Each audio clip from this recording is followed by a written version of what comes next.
প্রচন্ড শীতের রাত। উনি মাগরিবের নামাজ, এশারের নামাজ পড়ে একটা মসজিদে শুয়ে পড়লেন, আর শুয়ে শুয়ে হাদিস পড়তেছেন। কি পড়তেছেন? কথা বলেন। আর মনে মনে ভাবলেন রাতটা মসজিদে কাটায় দিই, ফজরের নামাজ পড়ে আবার বেরোবো। কিন্তু দারোয়ান এসে বলে মসজিদে থাকতে পারবেন না, ওঠেন। দারোয়ান আছে না, কথা কম। আহমদ ইবনে হাম্বল বললেন, আমি শুধু রাতটা থাকতে চাই, আমি তো ফজরেরও মুসল্লি, ফজর নামাজ পড়বো তো এই মসজিদে, আমার থাকতে দাও। দারোয়ান তো দেয় না, কেন? মসজিদে থাকার জায়গা না, যান। উনি যে আহমদ ইবনে হাম্বল এটা চিনে নাই, থাকতে দেয়। কি করবে এখন? উনি কাঁথা গুছিয়ে হাদিসের কিতাব নিয়ে কাঁধের মধ্যে ব্যাগ নিয়ে মসজিদ থেকে বের হয়ে গেলেন। কি আর করবে, প্রচন্ড শীত, আর কাঁপতেছেন বুড়ো মানুষ। পথিমধ্যে দেখলেন বাজার। বাজার একজন খাব্বাস, শাবুন খাব্বাস, যুবক রুটি বিক্রেতা। সে রুটি বিক্রি করে, চুলার মধ্যে রুটি সেকে।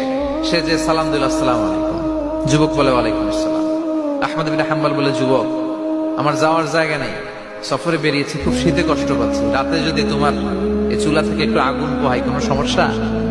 যুবক বলে, না না, সমস্যা না, হালান সাহালান, ওর সামনে আসেন, আপনি আগুন পোহাইলে আমার সমস্যা কি? সুবহানাল্লাহ পড়েন।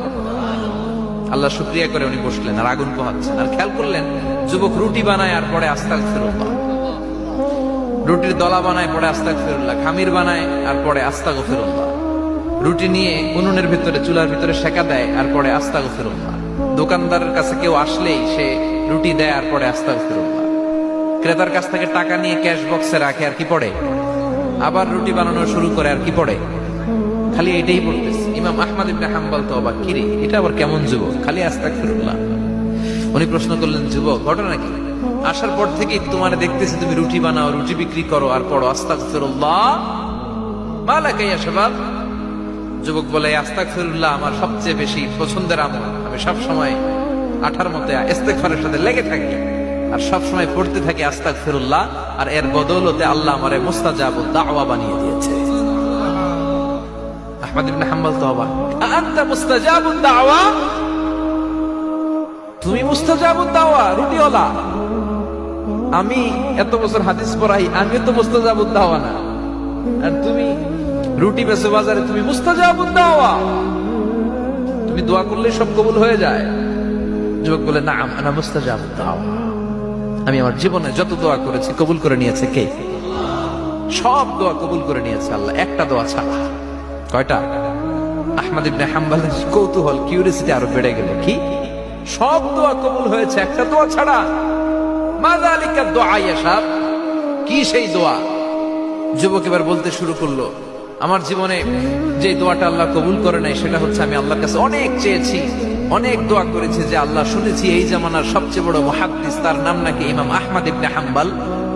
আল্লাহ তোমার কাছে আমার চাওয়া, আমি যেন এই ইমাম আহমদ ইবনে হাম্বলের দেখে মরতে পারি, আমি যেন ইমাম আহমদ ইবনে হাম্বলের হাতে হাত রেখে মুসাফা করতে পারি আর তার কপালে একটা চুমু এঁকে দিতে পারি। আহমদ ইবনে হাম্বল আবেগপ্রবণ হয়ে গেলেন, চোখের পানি ছেড়ে দিলেন, বললেন, যুবক তোমার এই দোয়াটাও কবুল হয়ে গিয়েছে। আহমদ ইবনে হাম্বলের দেখা সাক্ষাৎ পাওয়ার জন্য আহমদ ইবনে হাম্বলের বাড়িতে তোমার যাওয়ার দরকার নাই, আহমদ ইবনে হাম্বল তোমার দরবারে ছুটে এসেছে। আনা আহমদ ইবনে হাম্বল মুহাদ্দিসুদ দাহর, আমি নিজেই আহমদ ইবনে হাম্বল। যুবক চোখের পানি ছেড়ে দেয়, আহমদ ইবনে হাম্বল চোখের পানি ছেড়ে দেয়। যুবক চিৎকার মেরে ইমাম আহমদ ইবনে হাম্বলকে জড়িয়ে ধরে, হাতে হাত রেখে মুসাফা করে, কপালের মধ্যে চুমু খায় আর আল্লাহর শুকরিয়া করে বলে, ও ইমাম, আসলে এই দোয়াটাও আল্লাহ আজকে কবুল করে নিল। বিশ্বাস হয়?